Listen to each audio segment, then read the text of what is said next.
Hey everyone, do you remember a couple months ago when we played America's Army Rise of a Soldier? Well, ever since that point in my life, I've decided that I want to experience more wars through video games, and thankfully, I can do that because History Channel has us covered.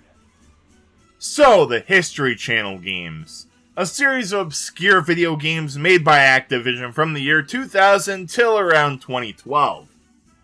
Now, to be honest, around 80% of these games I couldn't find. They were either so obscure that I could barely find evidence of a release date, or they just sold so poorly that nobody has them or cares about them. Now, the games that actually did decent enough to get reviewed never exactly got praise for being good games, all of which getting a review in the 30 to 50% range. But what are some of these games I could find? Well, we have three, being Civil War: A Nation Divided, Battle for the Pacific, and Civil War: Secret Missions. Now, keep in mind, these games were released in 2006, 2007, and 2008 respectively, which was right around the time when Call of Duty hit it big with the console demographic. So, these games feel like Call of Duty if Call of Duty was a cheaply made History Channel game. So we might as well go in order of release, which means we are talking about Civil War: A Nation Divided. So this game is essentially what I expected. A weird Call of Duty ripoff with horrible voice acting and god-awful controls. Like seriously, who would want to use R3 as reload? Now, in this game you have 12 levels, split between the Union and Confederate armies. For the Union, you get to play through Fredericksburg, Gettysburg, Chattanooga, Fort Fisher, Selma, and Petersburg. And for the Confederacy, we have Bull Run, Shiloh, Antietam, Chancellorsville, Chickamauga, and Cold Harbor. This is really cool that we have all these battles here, but it sucks because the levels feel incredibly empty. You have a couple enemies, no music, and way too many explosions. I mean, I guess I can understand the lack of stuff in the levels, seeing that this is a PS2 game, but come on, why no music? Like, come on, music from the Civil War is mostly in the public domain, so it wouldn't have been that hard to get it in there. And that's why I've decided to come up with one of my famously awesome ideas.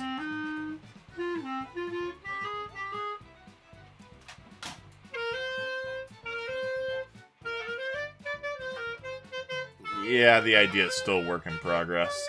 So, a year after Nation Divided came out, Battle for the Pacific released, and this is the same game. You have the same weird controls, no music, horrible voice acting, everything. Though, I do have to admit, this title screen's pretty cool, how they use real-life footage from the war.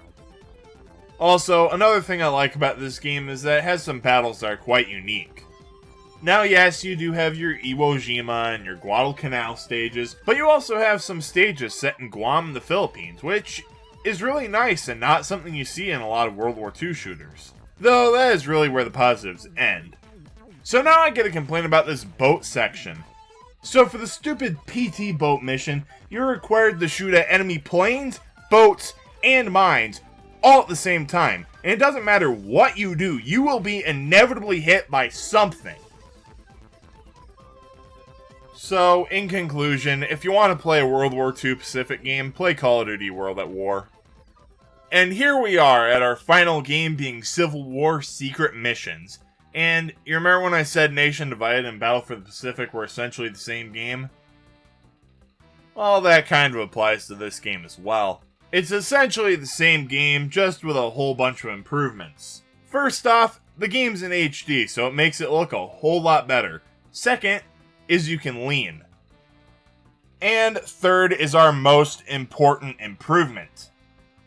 You don't have to reload with R3 anymore. Oh, and you also get the ability to sprint. Anyway, the game centers on what is essentially covert ops missions where you go in behind enemy lines. And by covert ops, I mean kill literally everyone in sight because they had to compete with Call of Duty somehow. Also, they finally got around to adding in background music so that it doesn't feel like the 1860s version of Purgatory. All in all, I actually don't mind this game. If you want to play a game set during the Civil War, Secret Missions is probably the best one you can get. Not that it has a whole lot of competition, but it's still pretty good. So now I've played through these games, what do I think of them? Well, let's rank them, because why not? 3, 2, 1. Now, I would easily say that Battle for the Pacific was the worst out of all of them. Not to say it was bad, but it was pretty bad. Then, Nation Divided is pretty bad, but at least you get a more unique setting with it. Then, Secret Missions was definitely better than all of them, because it actually controls like a video game, and it has a unique setting. And that was a small segment of the History Channel games. A set of pretty weird games, some bad, one actually not too bad. But now that we've played through all of them, I feel like I need to go to a reenactment to experience the Civil War and World War II in its full glory. I really gotta start reading in the stuff before I go.